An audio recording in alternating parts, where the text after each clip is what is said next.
What would you do if the person you trusted most in the world turned out to be your greatest enemy? Imagine helping your own brother for years, feeding his family, paying his bills, supporting his children, and making sure he never lacked anything. But behind your back, that same brother was secretly planning your downfall. This is not just a story about jealousy, it is a story about greed, a story about betrayal, a story about family wickedness, a story that proves that no matter how long evil hides in the darkness, one day the light of truth will expose it. In today's heartbreaking African tale, two innocent young men lost everything: their wealth, their future, their parents, and even their sanity because of the envy of one man. For 10 long years, they wandered the streets like madmen while the person responsible enjoyed the riches that did not belong to him. But when God finally stepped into the situation, what happened next left an entire village speechless. This story carries a powerful lesson that every family, every parent, and every child needs to hear. Please watch until the very end because the ending contains a message that could change the way you see jealousy, family, and divine justice forever. If you love African stories filled with wisdom, life lessons, culture, and inspiration, kindly subscribe to Olu Beauty African Folktales and become part of our growing family. Welcome to Olu Beauty African Folktales channel. Here we tell you the way it is. Have you subscribed? If not, oh yeah, run kitty kitty, run kata kata. Subscribe, like, comment, and share. Share it with your families and friends. And don't forget to touch the bell button so that you'll be notified each time we put out new video. Oh yeah, grab your popcorn, sit jeje, and enjoy yourself. Oh yeah, let's go there. Now, sit back, relax, and let's begin this unforgettable story. In the peaceful town of Nnewi, Anambra State, lived two brothers whose lives were as different as day and night. The elder brother, Mazi Okeke Ezan, lived in their ancestral village of Umudem with his wife Ngozi and their five children. The younger brother, Chief Emeka Ezane, lived in Lagos. While Okeke struggled in poverty, Emeka had become one of the most successful businessmen in Nigeria. He owned a thriving manufacturing company, several houses, expensive cars, and countless investments. Despite the huge difference in their fortunes, Emeka never forgot his elder brother. Every month, money arrived from Lagos. Whenever school fees were due, Emeka paid. Whenever there was a medical emergency, Emeka paid. Whenever there was a family celebration, Emeka sponsored it. Many villagers often praised him and they said, "Ah, Chief Emeka has a good heart. Oh. He respects his elder brother. He remembers his rules." But unknown to everyone, every act of kindness from Emeka increased the bitterness growing inside Okeke's heart. Instead of gratitude, jealousy consumed him. Whenever he saw his younger brother driving expensive vehicles into the village, his heart burned. Whenever villagers praised Emeka, he felt insulted. Whenever people compared their children, he became angry. The difference between their children was obvious. Okeke's five children were notorious in the village. They refused to attend school. Some drank alcohol excessively. Others spent their days gambling and fighting. Meanwhile, Emeka's two sons, Chinedu and Kelechi, were brilliant young men. Both studied engineering at prestigious universities. They were respectful, disciplined, and intelligent. Everyone knew they would one day inherit their father's business empire. One Christmas season, Chief Emeka returned to the village with his family. During a family gathering, he proudly announced and said, "By God's grace, Chinedu will graduate next year." The family applauded. "And Kelechi will graduate shortly after him," he said. More applause followed. Then Chief Emeka smiled again and said, "When they finish school, I will bring them into the company. They will continue the family legacy." You know, everyone celebrated. Everyone except Okeke. That night, sleep abandoned him. As he lay on his bed, jealousy poisoned his thoughts, and he said, "My younger brother has everything: money, respect, successful children, and now his sons will become richer than him. What will my own children inherit?" The more he thought about it, the more hatred filled his heart. Days later, he secretly traveled to a notorious shrine deep inside a remote forest. The native doctor listened carefully. After hearing his request, the old man smiled wickedly and said, "You want the boys destroyed?" Okeke nodded. "I don't want them dead," he said. "I want them to become useless as my own children, even more than my own children."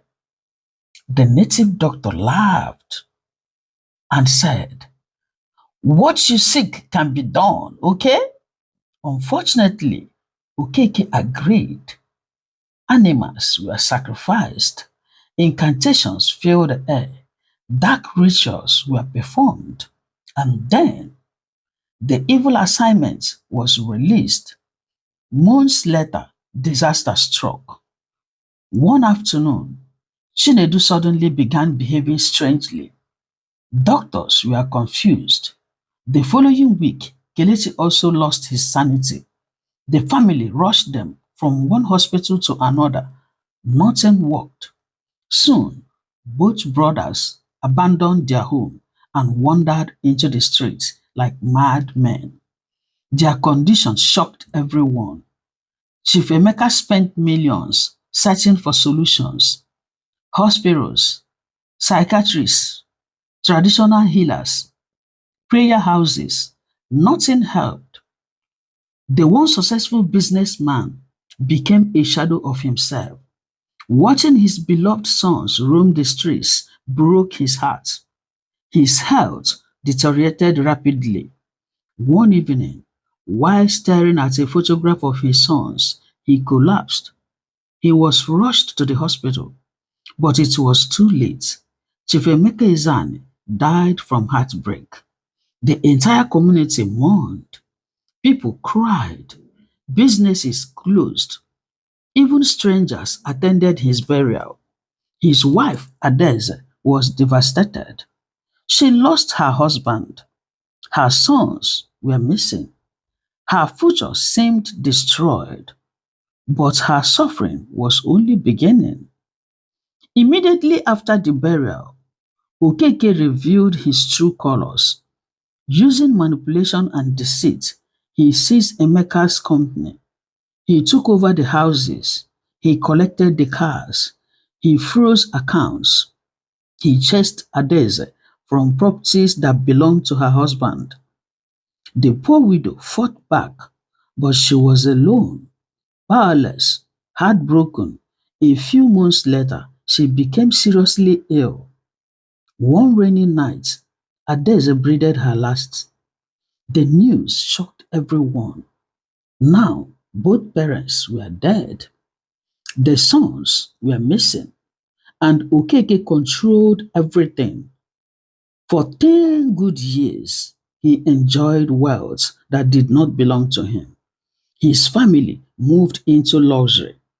His children drove expensive vehicles. They traveled abroad. They spent money recklessly. Meanwhile, the rightful heirs wandered from city to city: Lagos, Onitsha, Benin, for records, for 10 good years, Chinedu and Kelechi survived in gutters, markets, and refuse dumps. People mocked them. Children threw stones at them. Nobody knew they were heirs to a business empire until God decided it was time. One afternoon in Lagos, a respected pastor named Reverend Samuel Chinedu was driving to a crusade.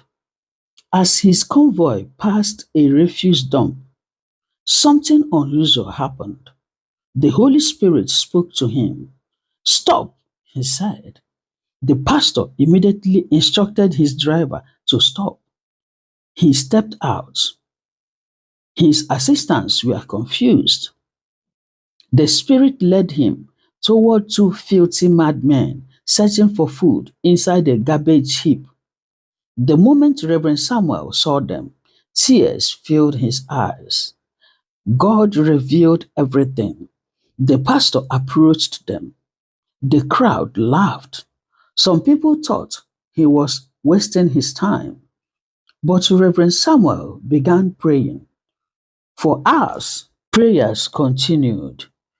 The power of God moved mightily. Suddenly, one of the young men screamed. Then the second one collapsed. Minutes later, both opened their eyes. For the first time in 10 years, they recognized themselves. Their sanity returned completely. The crowd erupted. People shouted. Some fell to their knees. Others glorified God. The pastor took them to his ministry. They were cleaned up, fed properly, given medical care. Weeks later, they narrated their story. When the pastor heard their family name, he became determined. And he said, this battle is not finished. You must return home, okay? He organized a team of pastors and prayer warriors. Together, they traveled to Nnewi. News spread rapidly. Villagers gathered. Community leaders assembled. The pastor requested a meeting with Okeke. When they arrived, Reverend Samuel spoke boldly and said, you destroyed your brother's children through witchcraft. The crowd gasped. Okeke jumped to his feet and said, lies! I know nothing about that. The pastor continued and said, you took what belonged to them. Again, Okeke denied everything. His wife denied. His children denied. The atmosphere became tensed. Finally, Reverend Samuel stood up and said, if you are innocent, may God defend you. But if you are guilty and refuse to confess, may your wickedness return upon your own head, he said. The villagers agreed. The prayer session began. The pastors worshipped. They prayed fervently. The power of God filled the compound. Suddenly, Okeke started shaking violently. Sweat covered his body. His eyes widened. Then he screamed, no! The crowd stepped back. The man fell to the ground. Moments later, he began confessing. Everything, the shrine, the sacrifices, the jealousy, the attack against his nephews, the seizure of property. Nothing remained hidden. The villagers were shocked. Women cried. Men shook their heads. Some elderly people wept openly. When the confession ended, something terrifying happened. The very madness he had sent to his nephews returned to him. Immediately, Okeke lost control of himself. He tore his clothes. He ran around the compound. He screamed uncontrollably. The crowd watched in horror. Divine judgment had arrived. The village council acted immediately. After a lengthy meeting, a verdict was announced. Everything stolen from Emeka's family would be returned. Every house, every vehicle, every company share, every piece of land, everything. Within weeks, ownership was transferred back to Chinedu and Kelechi. The brothers took over their father's company. With wisdom and discipline, they rebuilt the business. Soon, it became even bigger than before. But what about Okeke's own family? Did the village forgive them? No, not with violence, with something worse, silence. In Igbo land, we call it Nsani, breaking the taboo.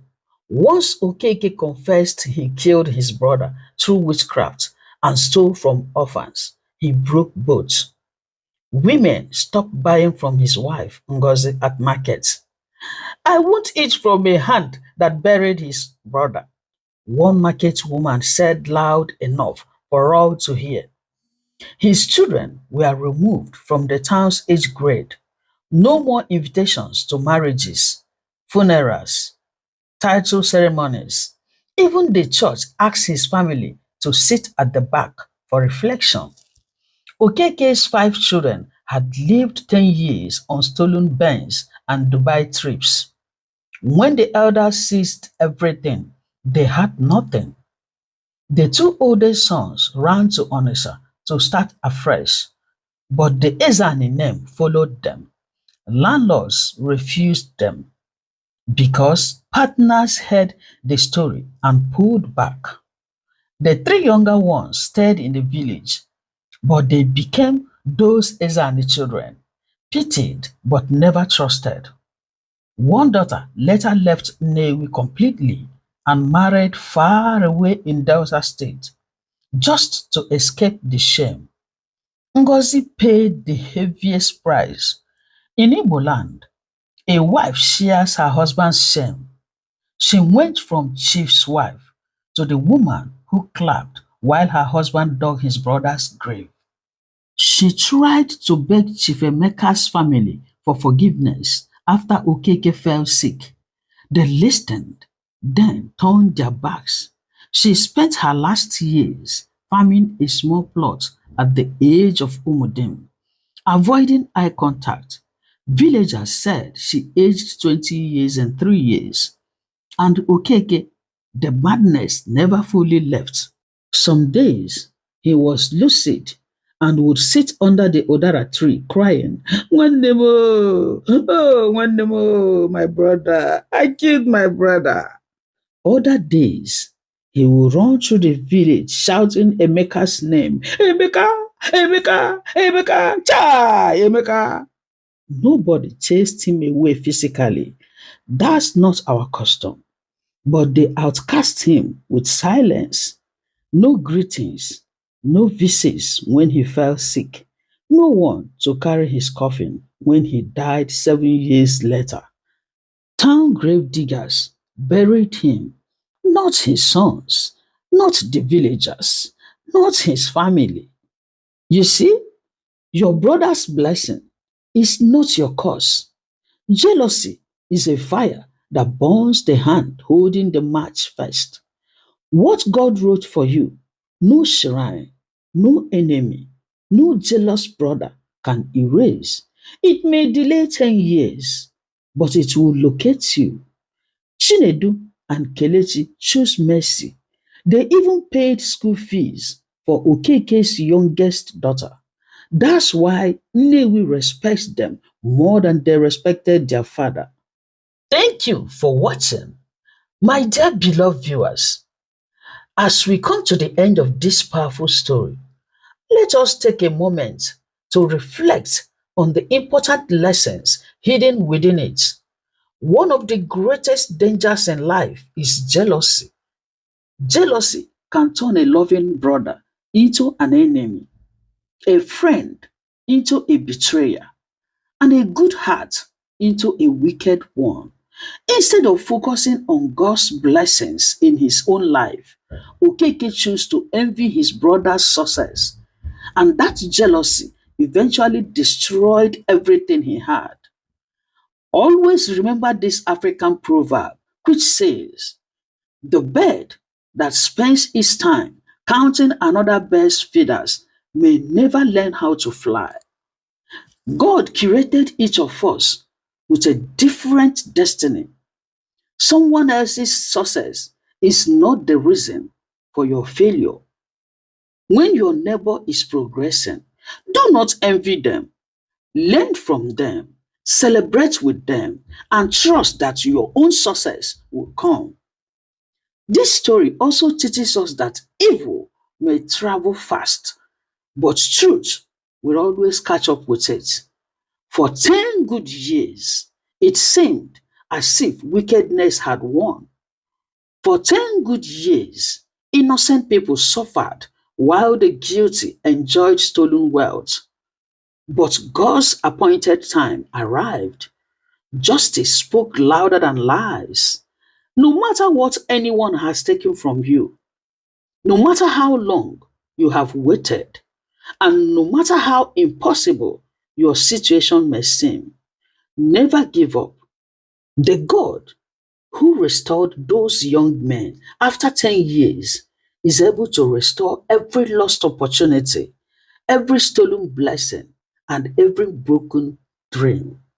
And to those who use wicked means to hurt others, remember this: whatever a person sows, that person will eventually reap. The pain you curate for others today may become the pain you face tomorrow. Let us choose kindness over wickedness. Let us choose gratitude over jealousy. Let us choose honesty over greed. And above all, let us choose love. If you enjoyed this story and learned something valuable from it, please support our growing family by liking this video, sharing it with your friends and loved ones, and subscribing to Olu Beauty African Folktales channel. Your support helps us bring you more powerful African stories filled with wisdom, culture, life lessons, and inspiration. Don't forget to turn on the notification bell so you will be among the first to enjoy our next captivating story. Until our next folktale, remember, no matter how long a lie lives in the village, one day the truth will stand in the marketplace for everyone to see. Thank you once again for watching. Stay blessed, stay kind, and keep learning from the wisdom of African stories. God bless you all for watching. Bye bye. Love you. Mwah.